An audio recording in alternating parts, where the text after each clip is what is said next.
Hello, everyone. This is Sir Alex. Today, we will dive into one of the most powerful and fundamental ideas in the study of language, speech-act theory. As students of Pragmatics, we've already learned that the meaning of what we say goes far beyond the literal words on the page. Today, we're taking that idea to its ultimate conclusion. When we use language, we are not just saying things, we are doing things. Think about it. When you say, "I promise to study for the exam," you're not just uttering a sequence of words, you are performing the action of promising. When you bump into someone and say, "I'm sorry," you are performing the action of apologizing. This is the central principle of our module, Speech Acts, when words become actions. Speech acts aren't just something philosophers talk about, they are happening around us constantly, every single day. From the highly formal, like a judge saying, "I sentence you to prison," to a simple, everyday interaction, like asking a friend for a ride. Understanding speech acts gives us insight into how our words have real-world effects on others. I love the analogy the slide uses here. Think of a tennis match. The physical act of hitting the ball is the utterance. It has a clear purpose, which is the action of trying to score a point. And that action causes a result, maybe the opponent misses the shot. Our words work exactly the same way, they carry a purpose and create a result in our social world. Now, let me ask you, what's one example of a speech act you performed on your way to class this morning? Wait for a few student responses, e.g., greeting, asking for a seat, complaining about the weather. Here's a roadmap of what we'll cover in this module. We're going to break down speech act theory into 5 core areas. Define the 3 acts. We'll start with the foundation, which is the 3 simultaneous layers present in every utterance, the locutionary, illocutionary, and perlocutionary acts. Direct versus indirect. We'll learn to differentiate between speech acts where the form perfectly matches the function, and those where it doesn't. Analyze force. This is the core of Pragmatics. We'll examine the illocutionary force, which is the speaker's true intent. Context matters. This is crucial. We'll look at how the same exact words can perform totally different actions depending on the situation, or the context. Classify functions. Finally, we'll classify speech acts into John Searle's 5 categories, such as assertives and directives, based on their function. The concept of speech acts was first developed by the philosopher John L. Austin. His key insight was that every utterance we make has 3 layers that happen at the same time. Think of it like a layered cake or a pyramid, with each layer contributing to the final meaning and effect. These are the 3 core layers we need to understand. Locutionary act. This is simply what you say. It's the most literal, basic level. Illocutionary act. This is the most important one for Pragmatics, what you mean to do. This is the action being performed. Perlocutionary act. This is the effect on the listener. This is the result of your words. We're going to spend the next few minutes breaking down each of these layers individually, using the same simple example to make the differences clear. The locutionary act is the physical act of speaking.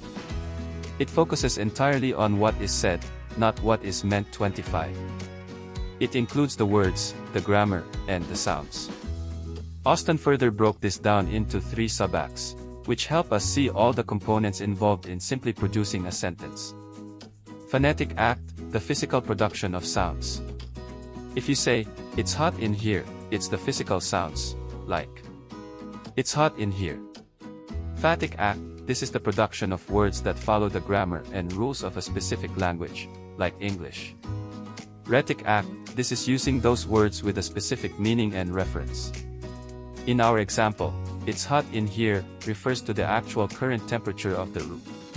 Crucially, the locutionary act is always present, but it doesn't tell us the purpose behind the words.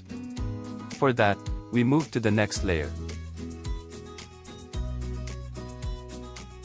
The illocutionary act is the heart of speech act theory. This is the speaker's intention or purpose in making the utterance. It's the force behind the words, and because it represents the actual action being performed, it's the most important level for Pragmatics. The elocutionary force answers the question, what is the speaker trying to do with these words? Let's go back to our example, it's hot in here. The literal meaning, the locutionary act, is the same in all these cases, but the intention, the elocutionary act, can be completely different.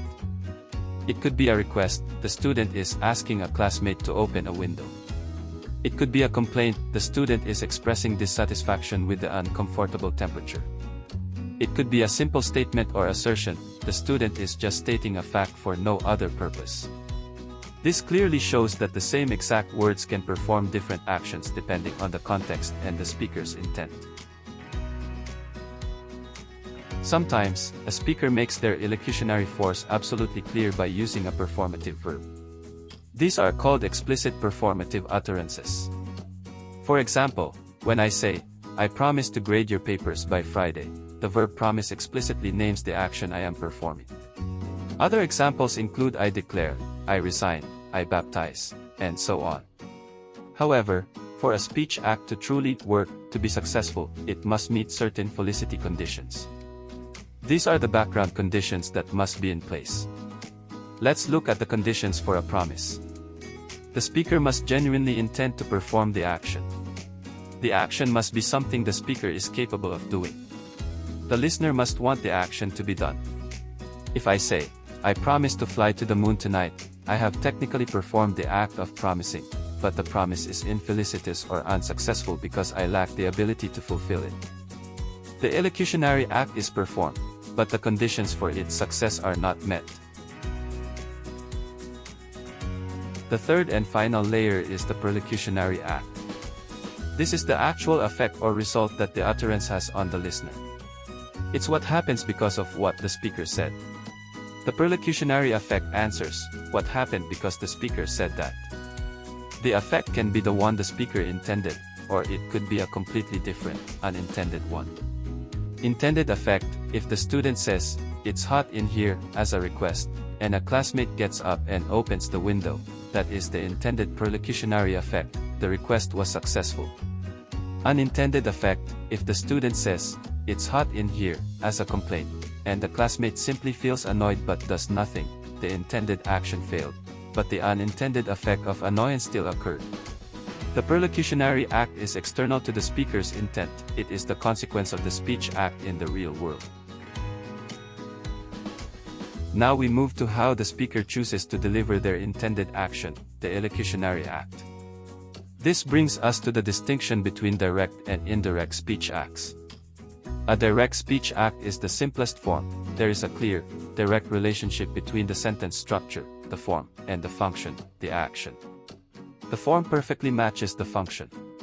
We can map this out with the three major sentence types. Form, interrogative sentence, a question. Its direct function is asking for information. Example, do you know the time? Form, imperative sentence, a command. Its direct function is making a command. Example, close the door. Form, declarative sentence, a statement. Its direct function is making a statement. Example, I am a student.